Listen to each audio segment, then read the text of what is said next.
नमस्कार। तो भारत मित्र देख रहे हैं आप। मेरा नाम अभिषेक भारती है।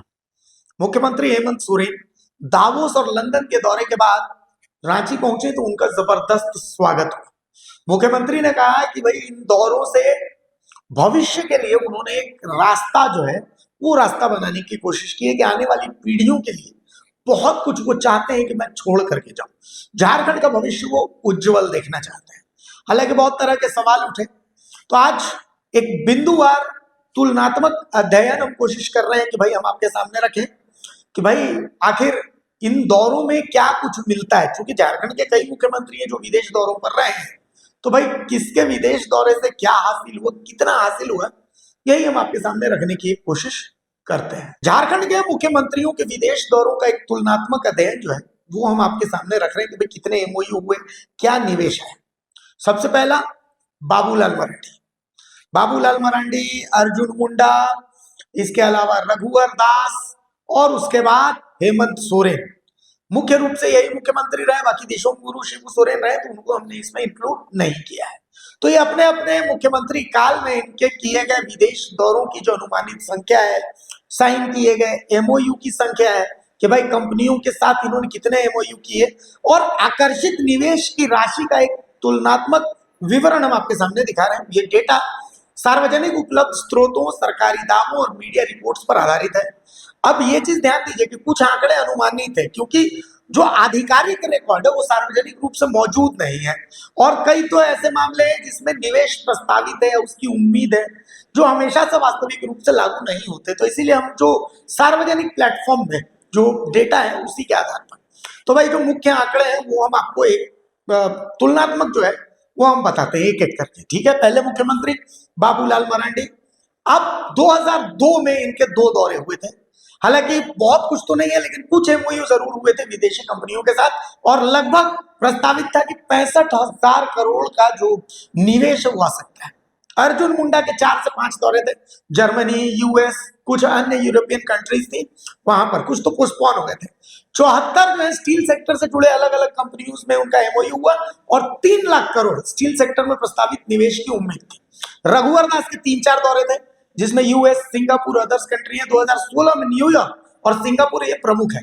210 से ज्यादा एमओयू ग्लोबल इन्वेस्टर समिट में, और इसमें और कुल मिलाकर के अगर विदेशों को भी एमओयू को जोड़ दीजिएगा तो 250 से ज्यादा है। 3 लाख करोड़ जिसमें प्रस्तावित था और जीआईएस से भी ये इंक्लूडेड था। अब आते हैं हेमंत सोरेन। 3-4 दौरे हैं, दावोस, लंदन, स्पेन, स्वीडन, पुर्तगाल। 2025 से 26 में प्रमुख है। 10 से ज्यादा एमओयू जिसमें टाटा स्टील के साथ एक प्रमुख है। स्पेन, स्वीडन से 7 प्रस्ताव और बाकी एलओयू है, लेटर ऑफ इंटरेस्ट मिला हुआ है। 4,000 करोड़, 11,000 करोड़ और अलग अलग इस तरीके के इनके जो इन्वेस्टमेंट का कमिटमेंट है वो है। अब आपको हम एक एक करके डिटेल से समझाते हैं कि भाई किसका कितना है। ठीक है, चलिए। बाबूलाल मरांडी। बाबूलाल मरांडी के कार्यकाल में कम दौरों का उल्लेख है, क्योंकि उस समय सोशल मीडिया ऐसा था नहीं। 2002 में एक मतलब ये मान करके चलिए कि एक विदेश दौरा था जो प्रमुख है, निवेश आकर्षित करने के लिए ही था। दौरों की संख्या बहुत लिमिटेड थी क्योंकि झारखंड राज्य उस समय नया नया था। अब आते हैं अर्जुन मुंडा। इनके द्वारा सबसे ज्यादा विदेश दौरों का उल्लेख है, जर्मनी, यूएस, यूरोपियन कंट्रीज। 2004 में यूएस दौरा पोस्टपोन हुआ था, लेकिन अन्य दौरों से निवेश की कोशिशें की गई थी। हालांकि विपक्ष ने उस समय अर्जुन मुंडा के दौरों को फ्रूटलेस कहा था, लेकिन स्टील सेक्टर पर अर्जुन मुंडा का फोकस था। अब आते हैं रघुवर दास पर। यूएस दौरा न्यूयॉर्क 2016 का था। सिंगापुर जैसे दौरों में भी ग्लोबल इन्वेस्टर समिट को बूस्ट मिला। दौरों का फोकस फॉरेन डायरेक्ट इन्वेस्टमेंट और मेक इन इंडिया पर था। अब हेमंत सोरेन। हाल के साल में हेमंत सोरेन काफी सक्रिय रहे हैं। 2025 में स्पेन, स्वीडन का इन्होंने दौरा किया था, 13 दिन का दौरा था। 26 में इन्होंने दावोस, लंदन दौरों पर फोकस किया। इस दौरान उनका फोकस ग्रीन स्टील, आईटी और सस्टेनेबल डेवलपमेंट पर था। अब बीजेपी ने इन पर सवाल उठाए, लेकिन सरकारी दावे तो पॉजिटिव ही हैं। तो खैर अब थोड़ा और डिटेल में चलते हैं, एक तुलना करते हैं तो कुछ क्लियर होगा। मुंडा और रघुवर दास के दौरों की संख्या ज्यादा थी, लेकिन हेमंत सोरेन के हाल के दौरों से तत्काल जो निवेश प्रस्ताव आए हैं वो आए हैं। बाबूलाल मरांडी के दौरे सबसे कम थे। कुल मिलाकर दौरों का ट्रेंड बढ़ा है, लेकिन इनका इंपैक्ट कितना है ये एक बहस का विषय है। क्योंकि कई निवेश केवल कागज पर ही रह गए, प्रस्तावित रह गए। एमओयू की संख्या कितनी रही ये भी आप समझिए। बाबूलाल मरांडी, इनके लिए कोई स्पष्ट संख्या तो नहीं है, लेकिन कुछ विदेशी कंपनियां जैसे मलेशिया और इंडोनेशिया की कंपनियां, उनके साथ एमओयू के कुछ कुछ डिटेल्स मिलते हैं कि जो हुए थे। हालांकि धरातल पर बहुत कुछ मिला नहीं। 74 एमओयू अर्जुन मुंडा ने किए स्टील सेक्टर में, जिनमें टाटा, मित्तल जैसी कंपनियां थी।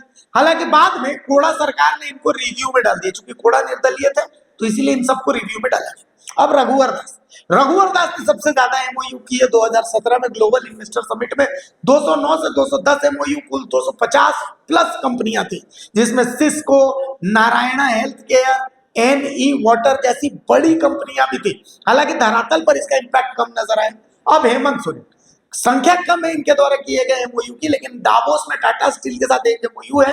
स्पेन, स्वीडन से 7 प्रस्ताव है, कुल 10 से ज्यादा एलओआई यानी लेटर ऑफ इंटरेस्ट कंपनियों ने दिखाया है। रघुवर दास के कार्यकाल में एमओयू की संख्या सबसे ज्यादा है, स्केल चूंकि बहुत बड़ा था। अर्जुन मुंडा का सेक्टर स्पेसिफिक था कि भाई स्टील है। हेमंत सोरेन और बाबूलाल मरांडी के दौरे कम है, लेकिन वो फोकस्ड है। कई एमओयू केवल कागजी रह गए, जैसे मोमेंटम झारखंड में, जैसा कि उस समय विपक्ष दावा कर रहा था और ये फैक्ट भी है। लेकिन कई एमओयू ऐसे हैं जो उतर रहे हैं, जैसे डालमिया वगैरह के साथ हेमंत सोरेन ने जो एमओयू किया वो दिखता है। अब निवेश की भी स्थिति समझ लेते हैं, निवेश बहुत जरूरी है। बाबूलाल मरांडी, दावा था कि 65,000 करोड़ का निवेश आएगा इन दौरों से। अब हुआ कितना वो आप खुद देख लीजिएगा। अर्जुन मुंडा का दावा था कि उनके विदेश दौरों से 3 लाख करोड़ स्टील सेक्टर में इन्वेस्टमेंट आएगा। कई प्रोजेक्ट्स आए भी, लेकिन वो अटक गए, आगे नहीं बढ़ पाए। रघुवर दास ने दावा था कि लगभग 3.1 लाख करोड़ प्लस जीआईएस से 3.4 करोड़, स्किल डेवलपमेंट से 5,000 करोड़ एक्स्ट्रा ये इन्वेस्टमेंट का प्लान था। हालांकि हुआ कितना ये आपको पता है, क्योंकि अगर होता तो भाई इतना पलायन होता नहीं। हेमंत सोरेन ने 14,000 करोड़ प्लस इसमें 11,000 करोड़ टाटा और 3,059 करोड़ यूरोपीय कंट्रीज से उम्मीद की जा रही है, और हजारों करोड़ का दावा है कि ये हम इंटरेस्ट दिखा कर रहे हैं। अब इन सब की तुलना भी समझिए। रघुवर दास और अर्जुन मुंडा के कार्यकाल में निवेश राशि बहुत बड़ी थी, लेकिन बाबूलाल मरांडी और हेमंत सोरेन के इस कार्यकाल में, मरांडी का पहला कार्यकाल था, हेमंत सोरेन का भी, ये कम है। हाल के कुछ निवेश में स्टील, माइनिंग का बड़ा हिस्सा है। वास्तविक लागू निवेश कम है, जैसा कि रिपोर्ट्स बताते हैं। जमीन अधिग्रहण, पर्यावरण जैसे मुद्दे यहाँ पर बहुत कॉम्प्लेक्स हैं झारखंड में, तो इसीलिए कुल मिलाकर के थोड़ा मुश्किल लगता है। अब निष्कर्ष पर भी समझते हैं। देखिए निष्कर्ष क्या है। निष्कर्ष ये है कि देखिए पॉजिटिव इंपैक्ट ये है कि रघुवर दास के कार्यकाल में निवेश प्रयास सबसे मजबूत थे, जिससे झारखंड को निवेश गंतव्य के रूप में पहचान मिली। अर्जुन मुंडा ने स्टील सेक्टर की नींव रखी। हेमंत सोरेन के हाल के प्रयास सस्टेनेबल और ग्लोबल फोरम जैसे वर्ल्ड इकोनॉमिक फोरम दावोस पर फोकस्ड हैं। तो कुल मिलाकर के हेमंत सोरेन जो कर रहे हैं, ये इंपैक्ट कितना देगा इस पर सब कुछ डिपेंड करता है कि भाई ये इंपैक्ट कितना देगा। बहुत ज्यादा नजर इस पर रहने वाली है। और सबसे बड़ी चीज ये कि देखिए 3,000 करोड़ से ज्यादा का दावा था मोमेंटम झारखंड में, चूंकि रघुवर दास नंबर 1 पर है, लेकिन ना अब कई एमओयू तो लागू नहीं होते, जैसे अर्जुन मुंडा के दौरों को फ्रूटलेस कहा गया। विपक्ष हेमंत सोरेन के दौरे पर खर्च और प्रभावशीलता पर सवाल उठाता है। तो कुल मिलाकर के निवेश में वृद्धि तो जरूर हुई है, लेकिन राज्य की प्राकृतिक संसाधनों पर निर्भरता भी बनी हुई है। अब मैं फिर बता दूं कि ये अध्ययन जो है, ये डेटा जो पब्लिक प्लेटफॉर्म में उस पर है ना। अब आते हैं सीएम हेमंत सोरेन के दावोस और लंदन के दौर पर। विपक्ष का सवाल यह था कि टाटा जैसी कंपनी जो जमशेदपुर में ही है, भाई सीएम हेमंत सोरेन उससे मीटिंग करने के लिए दावोस क्यों है? तो इसका जवाब जेएमएम के नेता है कुणाल चाणक्य, उन्होंने अपने सोशल मीडिया पोस्ट के जरिए समझाया है। हम चाहते हैं कि वो पोस्ट हम आपके साथ साझा करें ताकि आपको भी आसानी हो, क्योंकि एक पढ़ा लिखा व्यक्ति है भाई, तो वो कुछ बोल रहे हैं तो उसको समझिए। अब कुणाल चाणक्य क्या लिखते हैं, वो लिख रहे हैं कि पिछले हफ्ते दावोस 2026 में माननीय मुख्यमंत्री हेमंत सोरेन जी संग टाटा स्टील के एमडी और सीईओ टीवी नरेंद्रन जी की संग की मुलाकात हुई, और 11,000 करोड़ रुपए से ज्यादा निवेश के प्रस्ताव को लेकर विपक्षी दलों द्वारा ये नकारात्मकता फैलाई जा रही है कि ये बैठक जमशेदपुर या रांची में हो सकती थी। दावोस में जाकर मिलने के क्या कारण है, ये सवाल है। ठीक है, अब आगे वो लिखते हैं कि वैसे तो आलोचना करने वाले ये भूल जाते हैं कि महाराष्ट्र में उन्हीं की पार्टी के मुख्यमंत्री जी मुंबई स्थित कंपनियों संग दावोस में MOU कर रहे हैं। लेकिन ऐसी सतही आलोचनाओं से दूर रहकर कुछ ठोस बिंदुओं पर अब राय देना चाहता हूं।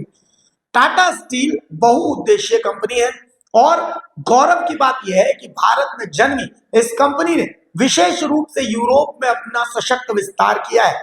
ब्रिटेन, नीदरलैंड सहित कई देशों में इसकी व्यापारिक गतिविधियां चल रही हैं।